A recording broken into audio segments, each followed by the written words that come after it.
सीता की निंदा करने वाले धोबी के पूर्व जन्म की कथा। आइए सुनते हैं। पूरी कथा को सुनने से पहले चैनल को सब्सक्राइब और वीडियो को लाइक करना ना भूलें। अब आइए सुने। मिथिला नाम की नगरी में महाराज जनक राज्य करते थे। उनका नाम था सिरध्वज। एक बार वे यज्ञ के लिए पृथ्वी जोत रहे थे। उस समय फाल से बनी गहरी रेखा द्वारा एक कुमारी कन्या का प्रादुर्भाव हुआ। रति से भी सुंदर कन्या को देखकर राजा को बड़ी प्रसन्नता हुई और उन्होंने उस कन्या का नाम सीता रख दिया। परम सुंदरी सीता एक दिन सखियों के साथ उद्यान में खेल रही थी।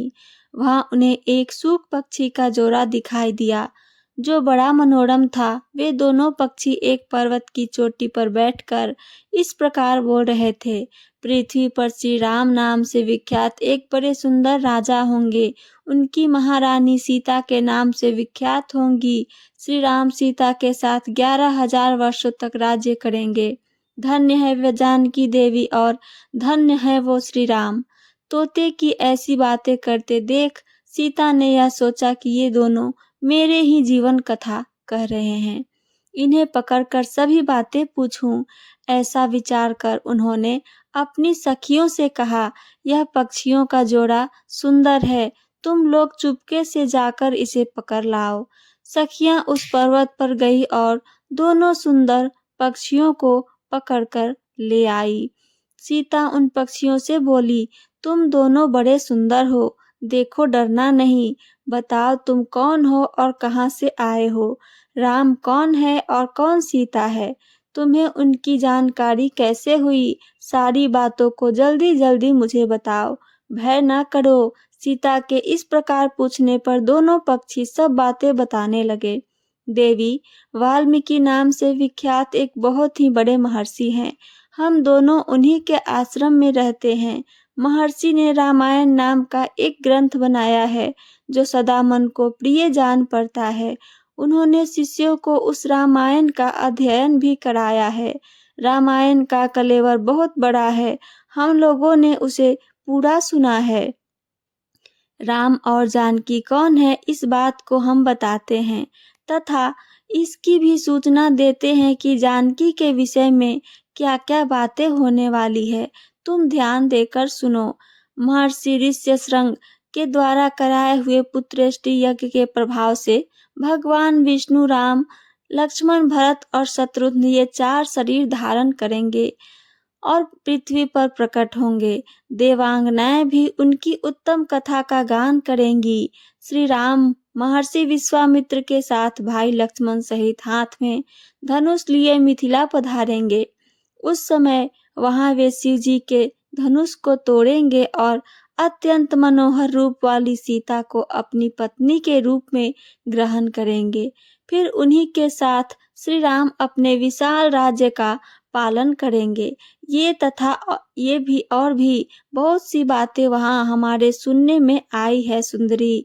हमने तुम्हें सब कुछ बता दिया। अब हम जाना चाहते हैं। कृपया करके मुझे अब छोड़ दो, मुझे जाने दो।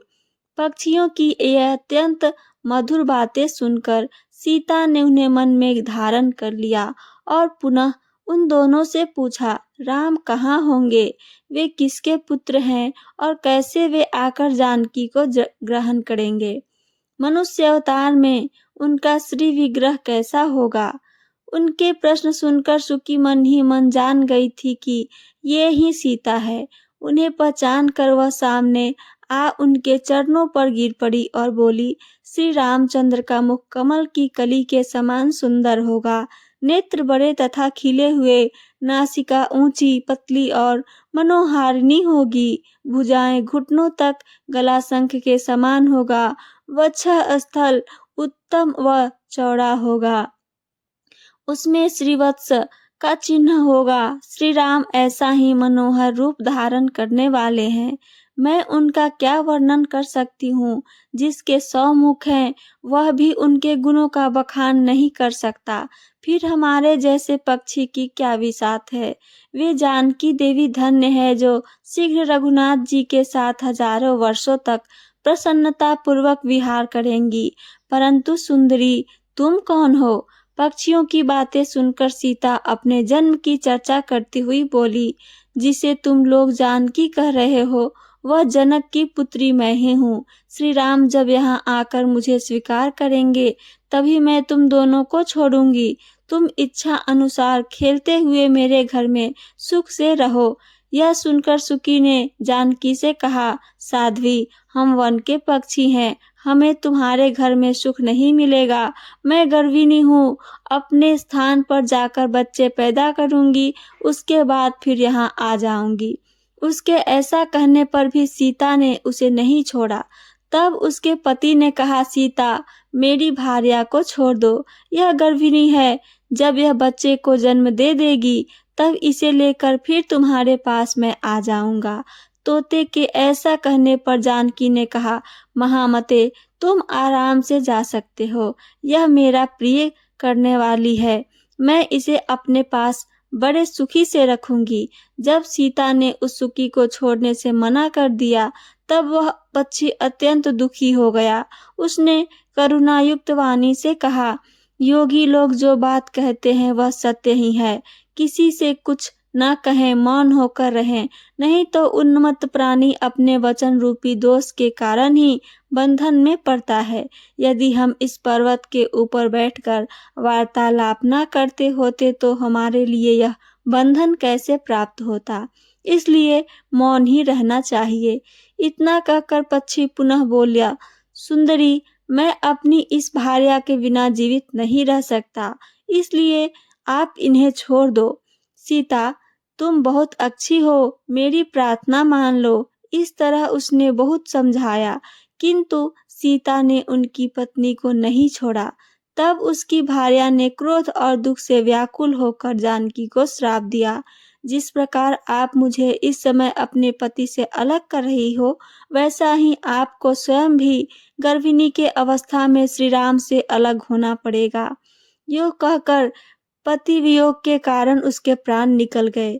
उसने श्री रामचंद्र जी का स्मरण तथा पुनः राम राम का नाम करते उच्चारण करते हुए प्राण त्याग दिए। इसलिए उसे ले जाने के लिए एक सुंदर विमान आया और वह पक्षिनी उस पर बैठकर भगवान के धाम को चली गई। भार्या की मृत्यु हो जाने पर पक्षी शोक से आतुर होकर बोला, मैं मनुष्यों से भरी श्री राम की नगरी में अयोध्या में जन्म लूंगा तथा मेरे ही वाक्य से इसे पति के वियोग का भारी दुख उठाना पड़ेगा। यह कहकर वह चला गया। क्रोध और सीता जी का अपमान करने के कारण उसका धोबी की योनि में जन्म हुआ। उस धोबी के कथन से ही सीता जी ने निंदित हुई और उन्हें पति से वियुक्त होना पड़ा। धोबी के रूप में उत्पन्न हुए उस तोते का श्राप ही सीता का पति विछोह करने में कारण हुआ और वे वन में चली गई। तो ये थी मेरी आज की कथा और इससे जुड़ी जानकारी। मेरी कथा आप सबको पसंद आई हो तो चैनल को सब्सक्राइब और वीडियो को लाइक करना ना भूलें। साथ साथ अपना कमेंट करके हमें ज़रूर बताइए। सुनने के लिए धन्यवाद। जय श्री राम।